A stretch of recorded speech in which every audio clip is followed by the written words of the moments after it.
अस्सलामुअलैकुम वरहमतुल्लाहि वबरकातुहू। हीलिंग हिजामा क्लिनिक से मैं डॉक्टर अस्मा महमूद हूँ और ये मेरी एक पेशेंट है और इन्होंने ये मुझे भेजा शान का मीट टेंडराइज़र। इस मीट टेंडराइज़र के उन्होंने मुझसे पूछा कि क्या मैं ये यूज़ कर सकती हूँ। 2 किलो गोश्त के अंदर 1 चम्मच डालना होता है। तो इसके इंग्रेडिएंट्स जो है ना, उसके अंदर बेसिकली लाहौरी नमक है, कच्चा पपीता है, शक्कर है और कचरी पाउडर है। यानी बेसिकली आप अपनी प्रोटीन यानी कि गोश्त के साथ कार्बोहाइड्रेट यानी कि शक्कर, चीनी जो है वो मिलाएंगे। तो इसके अंदर ये है कि लगता तो नहीं है कि ये ज़्यादा है कि अगर आपने 2 किलो गोश्त के अंदर 1 चम्मच जो है वो ये वाला पाउडर डाल दिया तो आपके ख्याल से ये कीटो फ्रेंडली होना चाहिए। लेकिन ये है कि जो फूड कॉम्बिनेशंस होते हैं ना, वो बहुत ज़्यादा इस चीज़ पर डिपेंडेंट होते हैं कि फिर इन फूड कॉम्बिनेशंस की वजह से आपकी इंसुलिन कितनी रेज़ होती है।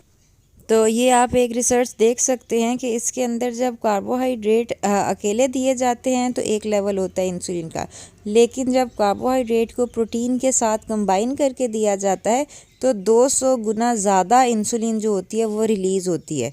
यानी कि ये बहुत बुरा कॉम्बिनेशन है। खाली चीनी खाने से भी ज़्यादा बदतर ये बात होगी कि अगर आप उस चीनी को या चीनी नुमा चीज़ को जैसे मैदा है या गंदम व आटा वगैरह है, उसको प्रोटीन के साथ खाएं यानी कि गोश्त दाल वगैरह के साथ खाएं।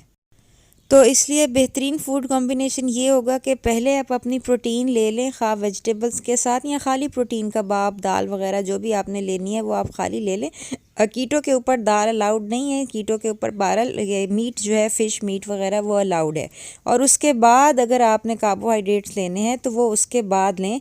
कीटोजेनिक डाइट के ऊपर कार्बोहाइड्रेट्स बहरहाल अलाउड नहीं होते हैं या बहुत कम अलाउड होते हैं। और कार्बोहाइड्रेट्स के अंदर से भी सबसे ज़्यादा रिफाइंड कार्बोहाइड्रेट्स इंसुलिन रेज करते हैं। रिफाइंड कार्बोहाइड्रेट से मुराद आपका मैदा है, जिसको हम रिफाइंड कार्बोहाइड्रेट कहते हैं। इसके अंदर फाइबर बिल्कुल निकाल दिया जाता है, जिसकी वजह से ये इंसुलिन बहुत रेज करता है। और इस मैदे को या आटे को, छने हुए आटे को प्रोटीन के साथ कंबाइन करने से 200 गुना ज़्यादा इंसुलिन रिलीज़ होती है। तो ये अब आप देख लें कि आपके कॉम्बिनेशंस जो हैं वो किस तरह होते हैं। यानी कि अगर आप कीटोजेनिक डाइट या लो कार्ब डाइट कर रहे हैं, डायबिटिक हैं या वेट लूज़ करना चाहते हैं, तो अगर आप थोड़ी सी मिकदार में भी कार्बोहाइड्रेट यानी चीनी या गंदम या आटा जो है इसको प्रोटीन के साथ कंबाइन करेंगे तो आपकी इंसुलिन जो है वो शूट कर जाएगी और आपकी जो कीटोजेनिक डाइट है उसका तहस नहस हो जाएगा। क्योंकि ये बहुत बहुत ज़्यादा इंसुलिन रिलीज़ कर देती है ये कॉम्बिनेशन जो है फूड का। तो बेसिकली अगर आप कीटोजेनिक डाइट कर रहे हैं, लो कार्ब डाइट कर रहे हैं, तो उसके अंदर तो मैदा या ये जो आपके कार्बोहाइड्रेट्स हैं इसका खाने का जवाज़ नहीं है।